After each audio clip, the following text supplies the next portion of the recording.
Asu putih ing wayah bengi. Mulih saka kumpulan RT, Sabar banjur lungguhan ing ruang tamu.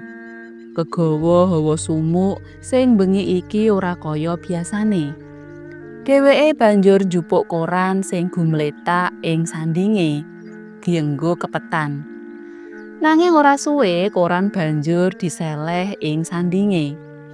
Tangane genting ngranggeh gelas ing meja ngarepe. Wedang sing wis adem gaweane bojone sore mau diombe sak clegukan. Sisane diseleh maneh ing papane sakawit. Nalika tangane arep njupuk maneh koran kanggo kepetan, dumadakan keprungu swara lawang ngarep didodhok. Sabar menyat saka kursi, banjur mlaku nyedhaki pernahe lawang. Dibuka. Sakwise dijinglengi, jebul ora ana uwong ing njaba.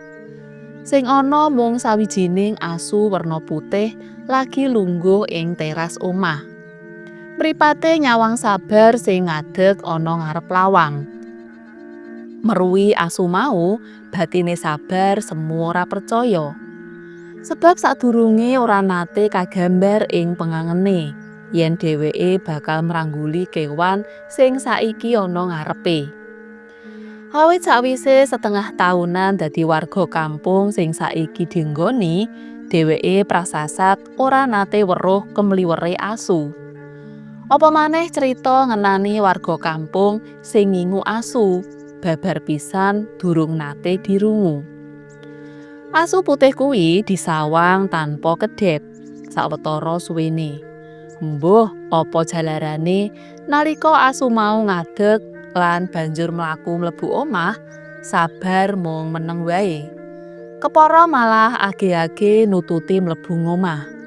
Banjur ngunci lawang lan bali lungguh ing kursine sakawit. Iki ngalamat apa? Dene bengi iki omahku ketekan asu sing sajak nyolowati. Tembunge Sabar karo nyawang asu putih sing saiki nglusuh ora adoh saka anggone lungguh.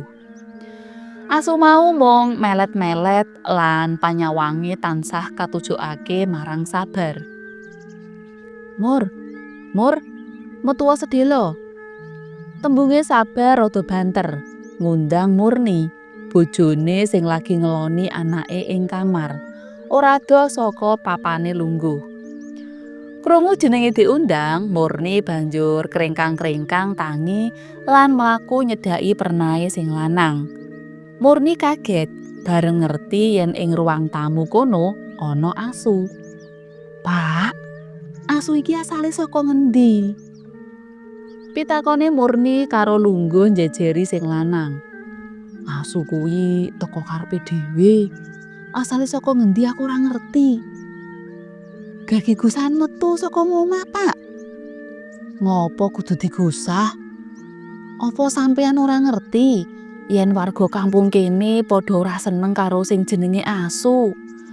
Warga bakal muntap kanepsone yen nganti nyipati ana asu saba ing kampunge."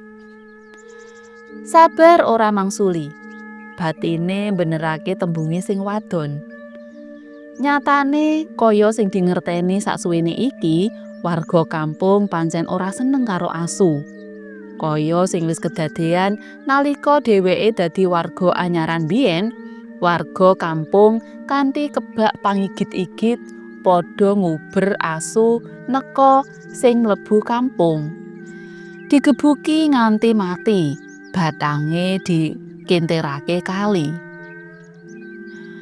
"Asu kuwi gagigusahan metu saka omah kene, Pak. Yen nganti konangan warga bisa ndrawasi tenan." "Senajan aku ora patiya seneng karo asu, nanging ndeleng blegere asu iki rasaku kok dadi beda. Asu iki katon lulut lan ora kakian polah. Ana ngarepe awake dhewe asu iki katon anteng, ora njegok kaya patrape asu liyane kae. Aku kuwatir yen warga kampung nganti ngerti omahe dhewe klebon asu. awake dhewe bisa-bisa malah dituduh sing ora-ora. Kurang bejane bisa ditundung saka kampung kene. Wis Pak, asu kuwi gak gusan metu. Durung nganti Sabar kumecap, asu putih sing sakawit mung nglusu ing jubin lan sajak ngrungokake pirembugane antarane Sabar lan Murni dumadakan ngadeg. Banjur kluntrung-kluntrung nyedhaki pernahe lawang ngarep. Sikile notok-notok lawang lan sajak kepengin metu. Ngerteni trekahe asu kaya ngono, Sabar banjur menyat saka kursine nyedhaki lawang. Lawang dibuka. Sawise lawange mengo, asu putih kuwi banjur njrantal metu lan sedhela wae wis ilang keglandang petenging wengi. Aku sejatine gumun karo asu mau, ngerti-ngerti teko lan banjur lunga karepe dhewe. Tembunge Sabar karo ngancing lawang lan banjur lungguh jejeri bojone. Kepriya wae awake dhewe sing klebu wong neko, kudu melu ombyake warga kampung sing pancene ora seneng karo sing jenenge asu. Semaure Murni. Aku ya gagas kaya ngono. Awake dhewe minangka warga anyar ing kampung iki, aja nganti diarani gawe dadakan perkara sing jalari warga kampung dadi ora seneng. Murni sejatine isih kepengin omong-omongan akeh-akeh karo sing lanang. Nanging gandeng saka kamar keprungu anake sing lagi umur 38 nangis, dheweke gage mlayu. Wengi-wengi candhake, asu putih kuwi teka maneh ing omahe Sabar. Kaya sing wis-wis, angger lawang dibuka, banjur mlebu lan ngloso ing ruang tamu. Ora nyuwara, apa maneh njegok. Mung mripate tansah katujokake marang sing duwe omah, luwih-luwih marang Sabar. Sabar dhewe sejatine ora patiya gagas tekane asu putih sing saben bengi teka ing omahe. Nanging ngelingi warga sing ora seneng anane asu mlebu ing kampunge, jalari dheweke kudu mikir murih anane asu ing omahe aja nganti dingerteni dening warga ing kiwa tengene. Awit yen nganti konangan bisa-bisa nuwuhake perkara. Pak, gene asu ki yen wengi tansah teka ing omahe awake dhewe. Pitakone Murni marang sing lanang nalika lungguhan ing ruang tamu karo nyawang asu putih sing saiki ngloso ing cedhake. Aku ya ora ngerti, gene saben bengi asu kuwi tansah teka ing kene. Kok sajak nyolowati tenan karo asu iki? Halah, ora perlu dadak gagas sing kaya ngono. Asu iki mung kewan biasa, kaya lumrahe asu-asu liyane. Mung sing bedakake, asu iki ora kakehan polah lan swara. Tembunge Sabar sajak ngeyem-yemi. Senajan batine uga ngarani kaya sing mentas diomongake sing wadon. Murni ora semaur, mripate tumancep marang pernahe asu. Mbok menawa wae nalurine asu kuwi ngandhakake yen awake dhewe dudu golongane wong wengis sing seneng gebuki bangsane. Sing wigati anane asu ing omah iki aja nganti dingerteni dening warga kampung. Mung kuwi penjalukku, yen nganti konangan lupute asu kuwi ajur mumur digebuki dening warga. Awake dhewe dikira ora manut karo kekarepane warga.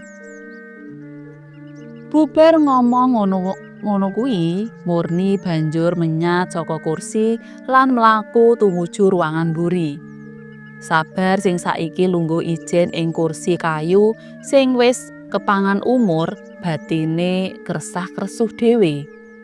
Asu putih sing saiki ngloso ing cedhake disawang tanpa kedhep. Aku ora mentala yen kowe nganti konangan warga lan banjur digebuki rame-rame. Grenenge Sabar. Mbuh ngopo rasa welase dumadakan ngrenggani dadane.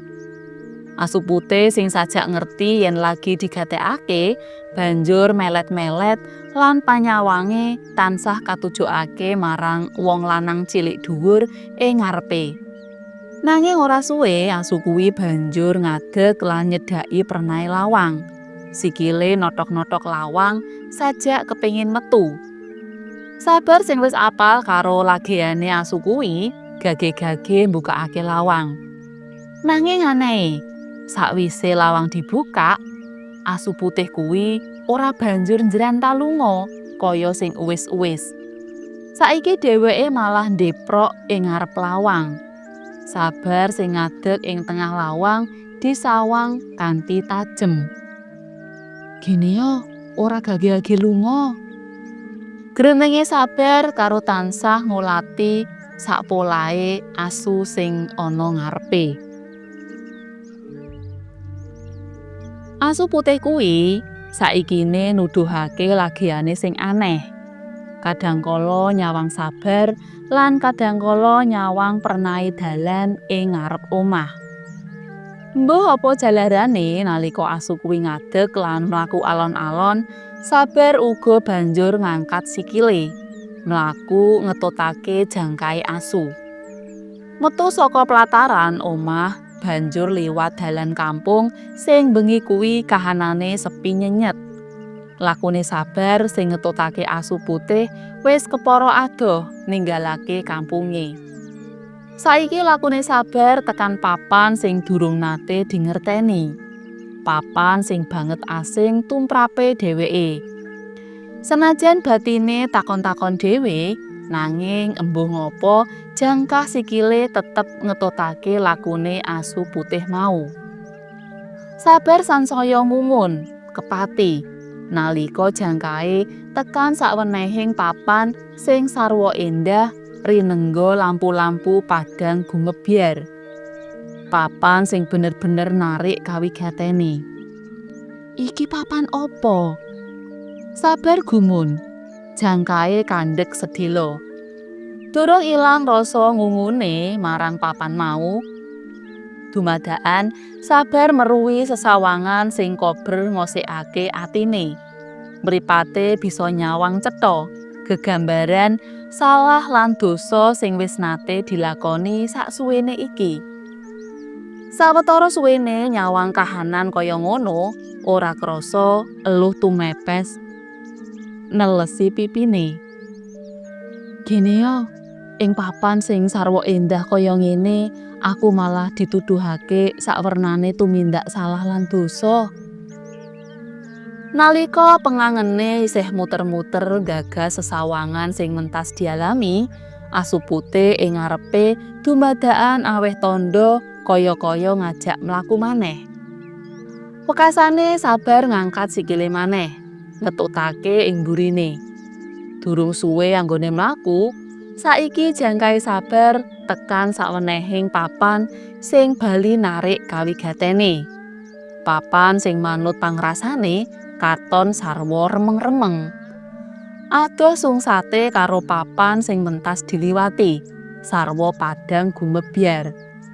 Nanging aneh, ing papan sing saiki diambah, dumadakan dheweke disuguhi sesawangan seje.